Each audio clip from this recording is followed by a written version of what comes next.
M Shri പദ്ധതിയിൽ ഒപ്പുവെക്കാൻ വിദ്യാഭ്യാസ വകുപ്പ് തീരുമാനമെടുത്തിരിക്കുന്നു. അതിനെതിരെ CPIയുടെ വിദ്യാർത്ഥി പ്രസ്ഥാനമായ AISF അടക്കം രംഗത്തെത്തുന്ന ഒരു സാഹചര്യമുണ്ട്. ഇപ്പോൾ നമ്മളോടൊപ്പം ഉള്ളത് ഫ്രട്ടേണിറ്റി മൂവ്മെൻറ്റ് സംസ്ഥാന പ്രസിഡന്റ് നഈം ഗഫൂറാണ്. ഫ്രട്ടേണിറ്റി നേതാക്കൾക്ക് ഈ പദ്ധതിയിൽ ഒപ്പുവെക്കാനുള്ള തീരുമാനത്തിൽ എന്താണ് പറയാനുള്ളത് എന്നുള്ളത് കൂടി കേൾക്കാം.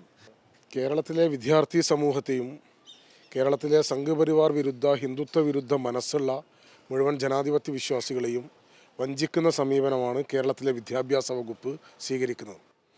PM ശ്രീ പദ്ധതിയുമായി ബന്ധപ്പെട്ട് കേരളത്തിൻ്റെ വിദ്യാഭ്യാസ വകുപ്പ് മന്ത്രി ശിവൻകുട്ടി നേരത്തെ തന്നെ എടുത്തിരുന്ന നിലപാട് PM ശ്രീ പദ്ധതിയിൽ ഒരു കാരണവശാലും ഒപ്പുവെക്കില്ല എന്നുള്ളതായിരുന്നു. കേരളത്തിൽ വിദ്യാർത്ഥി സംഘടനകളുടെ യോഗത്തിലും PM ശ്രീ പദ്ധതിയിൽ ഒപ്പുവെക്കുന്ന ഒരു സാഹചര്യവും കേരളത്തിൽ ഉണ്ടാകില്ല എന്ന് കേരളത്തിൻ്റെ വിദ്യാഭ്യാസ വകുപ്പ് മന്ത്രി ശിവൻകുട്ടി കേരളത്തിന് ഉറപ്പ് നൽകിയതാണ്. വിദ്യാർത്ഥി സംഘടനകൾക്ക് ഉറപ്പ് നൽകിയതാണ്. ആ ഉറപ്പിനെ ലംഘിച്ചുകൊണ്ട് നമ്മൾ മനസ്സിലാക്കുന്നത് ഉറപ്പിനെ ലംഘിച്ചുകൊണ്ട് PM ശ്രീ പദ്ധതിയിലേക്ക് ഒപ്പുവെക്കാൻ കേരളത്തിൽ തയ്യാറാകുന്നു എന്ന വാർത്തകളാണ് പുറത്തു വരുന്നത്. എന്ത് സാഹചര്യമാണ് കേരളത്തിലെ വിദ്യാർത്ഥി സംഘടനകൾക്ക്, കേരളത്തിൻ്റെ പൊതുസമൂഹത്തിന്, നിയമസഭയ്ക്കെല്ലാം നൽകിയ ഉറപ്പിനെ ലംഘിക്കുന്ന സാഹചര്യം കേരളത്തിൽ എന്താണ് സൃഷ്ടിച്ചത് എന്ന് വ്യക്തമാക്കേണ്ട ഉത്തരവാദിത്വം കേരളത്തിൻ്റെ വിദ്യാഭ്യാസ വകുപ്പ് മന്ത്രിക്കുണ്ട്. എന്താണ് ഈ പദ്ധതിയിൽ ഒപ്പുവെച്ചാൽ സംഭവിക്കുക എന്നുള്ളത് വളരെ ഗൗരവത്തോടു കൂടി കേരളം ആലോചിക്കണം. ഏകദേശം 336ഓളം സ്കൂളുകൾ ഈ പദ്ധതിക്ക് വേണ്ടി തിരഞ്ഞെടുക്കുമെന്നാണ് നമ്മൾ മനസ്സിലാക്കുന്നത്. ഈ 336ഓളം സ്കൂളുകൾ തിരഞ്ഞെടുത്തു കഴിഞ്ഞ് കഴിഞ്ഞാൽ ആ സ്കൂളുകളിൽ ഇന്ത്യയുടെ പ്രധാനമന്ത്രി നരേന്ദ്രമോദിയുടെ ഫോട്ടോ വെക്കണം. ഒരു പുതിയ പെഡഗോഗിയെ തന്നെ ഇംപ്ലിമെൻ്റ് ചെയ്യുന്നതാണ് പറയുന്നത്. അതിൽ കലയെയും അതുപോലെ തന്നെ കായികത്തെയും കേന്ദ്രീകരിക്കുന്ന ഒരു ആക്ടിവിറ്റി സെൻറ്റേർഡ് ആയിട്ടുള്ള ഒരു പുതിയ പെഡഗോഗിയെ ഫോം ചെയ്യുന്നതാണ്. കേരളത്തിലെ സ്കൂൾ മേഖലയിൽ നിൽക്കുന്നത് ഓൾറെഡി ആക്ടിവിറ്റി സെൻറ്റേർഡ് എഡ്യൂക്കേഷനാണ്. ഒരു പുതിയ കരിക്കുലം, പുതിയ പെഡഗോഗി മെത്തേഡ് കേരളത്തിലെ 336 സ്കൂളുകളിൽ ഇംപ്ലിമെൻ്റ് ചെയ്യുന്നു എന്ന് പറയുമ്പോൾ ആ പെഡഗോഗിയുടെ ഭാഗമായി വരുന്ന സ്കൂൾ പാഠപുസ്തകങ്ങൾ എന്താണ്, ഏത് ആക്ടിവിറ്റികൾക്കാണ് ആ സ്കൂളുകളിൽ നേതൃത്വം നൽകുക, ആ സ്കൂളിൽ പഠിപ്പിക്കാനുള്ള വിദ്യാഭ്യാസം, അവിടെ അഡ്മിഷൻ എടുക്കാനുള്ള മെത്തേഡുകൾ, ഇതിലെല്ലാം ഏത് സർക്കാരുകളുടെ, പ്രത്യേകിച്ച് സംസ്ഥാന സർക്കാരുകളുടെ പരിധി എന്താണ്, അവരുടെ ഉത്തരവാദിത്തം എന്താണ്, എന്ത് വിദ്യാഭ്യാസമാണ് അല്ലെങ്കിൽ ഏത് പാഠപുസ്തകമാണ്, ഏത് സിലബസാണ് അവിടെ ഫോളോ ചെയ്യുക എന്നതിലൊന്നും വ്യക്തതയില്ല. നിറയെ അവ്യക്തതകൾ നിലനിൽക്കുകയാണ്. ഈ ഘട്ടത്തിൽ ഈ പദ്ധതിയുമായി മുന്നോട്ട് പോകാമെന്ന് പറയുന്നത് അങ്ങേയറ്റം വിദ്യാർത്ഥി വിരുദ്ധമാണ്. ഈ പദ്ധതിയെപ്പറ്റി നിങ്ങൾ നോക്ക്, 60% കേന്ദ്ര സർക്കാരിൻ്റെ വിഹിതം, ബാക്കി 40% സംസ്ഥാന സർക്കാർ വിഹിതമാണ്. അപ്പോൾ കേരളത്തിലെ വിദ്യാഭ്യാസ വകുപ്പ് മന്ത്രി അല്ലെങ്കിൽ ഏറ്റവും അവസാനം LDF കൺവീനറൊക്കെ പറയുന്നത് ഒരു 1500 കോടി രൂപ കിട്ടാനുണ്ട്, അത് കിട്ടണമെന്നുണ്ടെങ്കിൽ ഇത് ഒപ്പിടൽ നിർബന്ധമാണ് എന്നുള്ളതാണ്.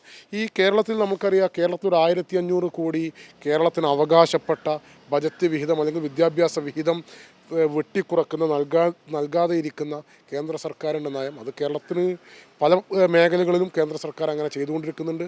അതിനെ കേരളം ഒറ്റക്കെട്ടായി ജനാധിപത്യപരമായി നേരിടുക എന്നുള്ളതാണ് കേരളത്തിൽ സംഭവിച്ചുകൊണ്ടിരിക്കുന്നത്. ഇപ്പോൾ ഏറ്റവും അവസാനം നമുക്കറിയാലോ, ഈ നമ്മുടെ വയനാട് ഉരുൾപൊട്ടലുമായി ബന്ധപ്പെട്ട് കേന്ദ്രവിഹിതം തടഞ്ഞു. കേരളം എന്താ ചെയ്തത്? അതിൽ ഹൈക്കോടതിയിൽ കേസ് ഫയൽ ചെയ്തു, കേസ് നടത്തി, ജനകീയ പ്രതിഷേധങ്ങളുണ്ടായി.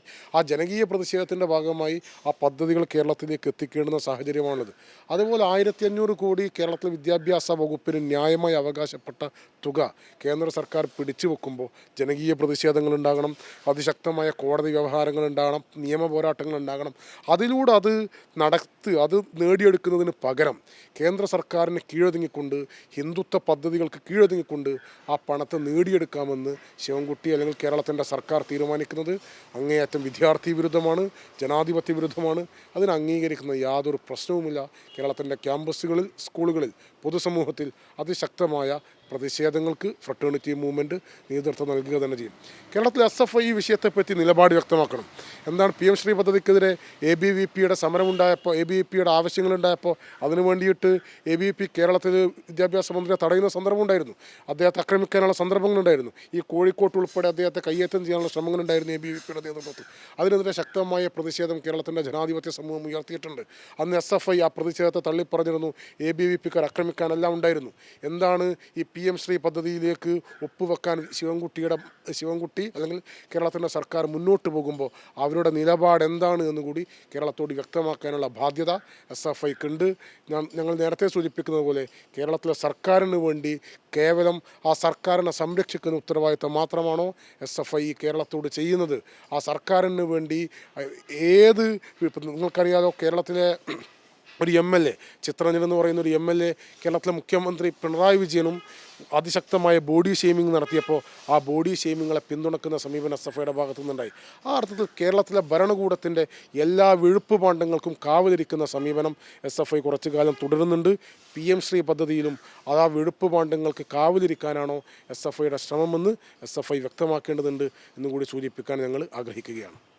ഏതായാലും വിദ്യാഭ്യാസത്തെ കാവ്യവൽക്കരിക്കാനുള്ള കേന്ദ്ര സർക്കാരിൻ്റെ തീരുമാനങ്ങൾക്ക് ഇടതുപക്ഷ ബദൽ അല്ലെങ്കിൽ മതേതര ബദൽ തീർക്കേണ്ട ഇടതുപക്ഷ സർക്കാർ ഈ രീതിയിൽ മുന്നോട്ട് പോകുന്നത് ശരിയല്ല. അതിനെതിരെ ശക്തമായി മുന്നോട്ട് വരുമെന്നുള്ളതാണ് ഫ്രട്ടേണിറ്റി നേതാക്കൾ പറയുന്നത്. ക്യാമറമാൻ ജയ്സൽ ബാബു പിലാശ്ശേരിക്കൊപ്പം സലാം മുഹമ്മദ്, മീഡിയ 1 കോഴിക്കോട്.